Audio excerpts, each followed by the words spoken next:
Recession? Why I'm not worried, but you should be. You've heard the word tossed around more than ever lately.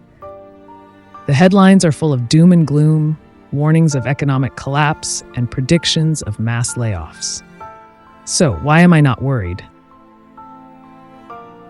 And more importantly, why should you be? Now, I'm not here to sugarcoat things. I get it.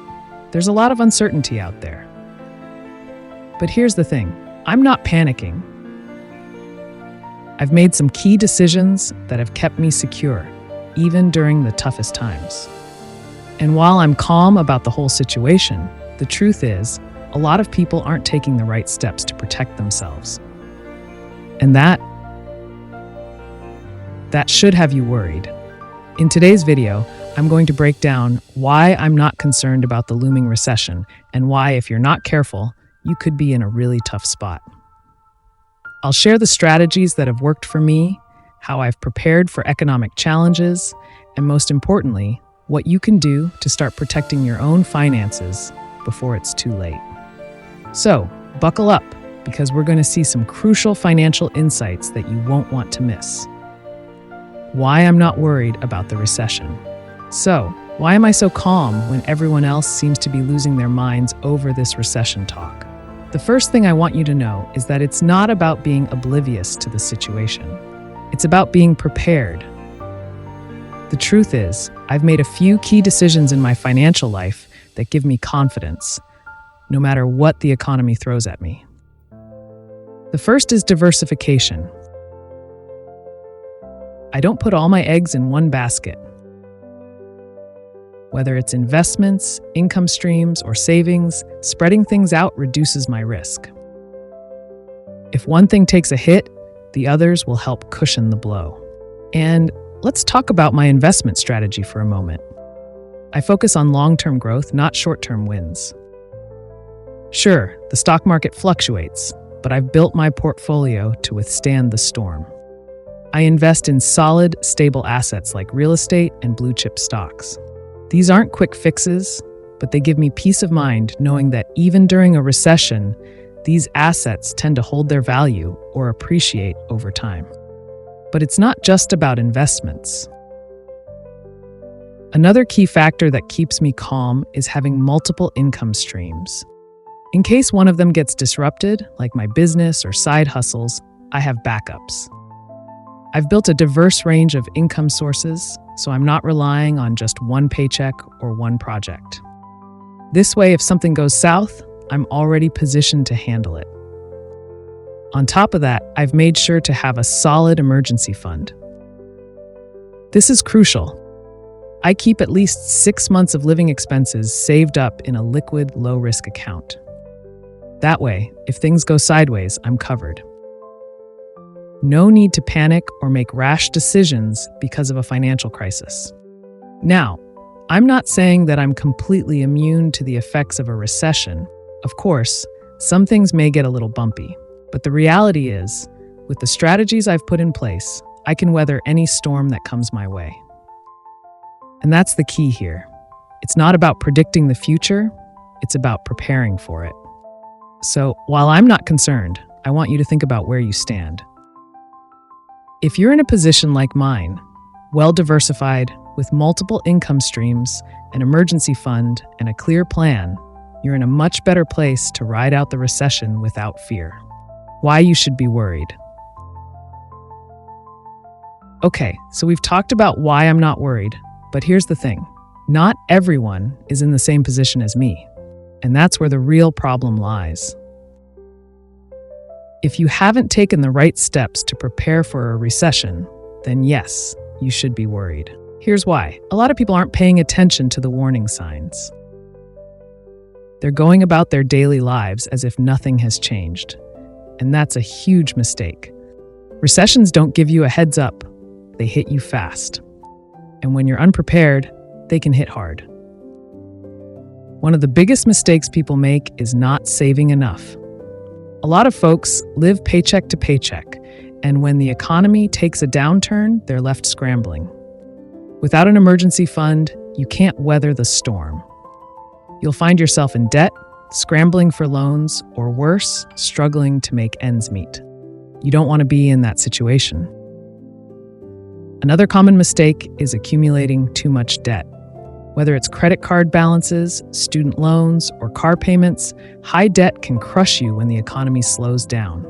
If your income gets affected during a recession and you have a mountain of debt hanging over you, you'll feel the weight of it much more than someone who is debt-free or has minimal debt. People also make the mistake of putting all their money into one place. Maybe you're all in on stocks, or you've invested too heavily in your business, or even in a single property. If that one thing crashes, so does your financial security. A diversified portfolio isn't just for investors, it's for everyone. Relying on one source of income or one asset can lead to disaster if things go south. Then there's the issue of financial ignorance. A lot of people simply don't understand how to navigate economic downturns. They don't know the basics of budgeting, investing, or saving. Without financial literacy, it's easy to make mistakes that can cost you big when things get tight.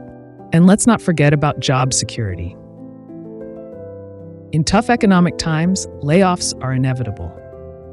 You can't rely on your job to always be there. If you haven't taken steps to make yourself indispensable or build other income streams, you're vulnerable. So, yes, if you're not taking the right steps now, you should absolutely be worried. A recession can bring financial instability to people who aren't prepared. But the good news is, it's never too late to start making those changes. The key is to recognize the risks, learn from others' mistakes, and take proactive steps to secure your financial future. The importance of financial literacy. Now that we've talked about why you should be worried, here's something that can make all the difference in how you navigate these uncertain times: financial literacy. Look, the truth is, if you don't understand the basics of managing money, investing, or budgeting, then you're at a huge disadvantage. But here's the good news. Financial literacy is something you can learn, and it doesn't require a degree in economics. In fact, it's something anyone can master if they put in the effort. The first step is understanding the value of money. It's not just about earning, it's about knowing how to save, invest, and grow your wealth. You don't have to be a financial genius, but you do need to know how to budget wisely, how to build an emergency fund, and how to identify good investment opportunities. Being financially literate also means understanding how the economy works. You should know how interest rates, inflation, and market trends affect your money. And most importantly, you should know how to make decisions based on that knowledge. It's not about predicting the future. It's about using the information you have to make smart, informed choices. The more you know, the more control you have over your financial future, and the less you leave to chance when a recession rolls around. You can't control the economy, but you can control your personal finances. Financial literacy gives you the power to make decisions that protect you, no matter what happens out there. If you're not sure where to start, don't worry. There are plenty of resources out there, books, podcasts, and online courses that can help you get up to speed. The key is to start now, before it's too late. What to do now to protect yourself? All right, so we've discussed the importance of preparing and why financial literacy matters. Now let's talk about what you can do right now to protect yourself and your finances during a recession. First and foremost, if you haven't already, it's time to start saving. Build up an emergency fund, at least 3 to 6 months of living expenses. This fund is your safety net. If the worst happens, it'll give you the breathing room to make decisions without feeling the immediate pressure of needing money. Next, start cutting back on unnecessary expenses. This isn't about being frugal forever, but it's about prioritizing what really matters.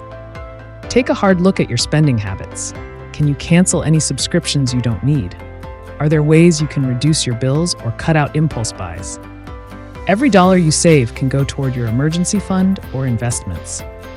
Another key step is to start diversifying your income streams. If you rely solely on a paycheck, you're putting all your eggs in one basket. This is the time to explore side hustles or passive income opportunities.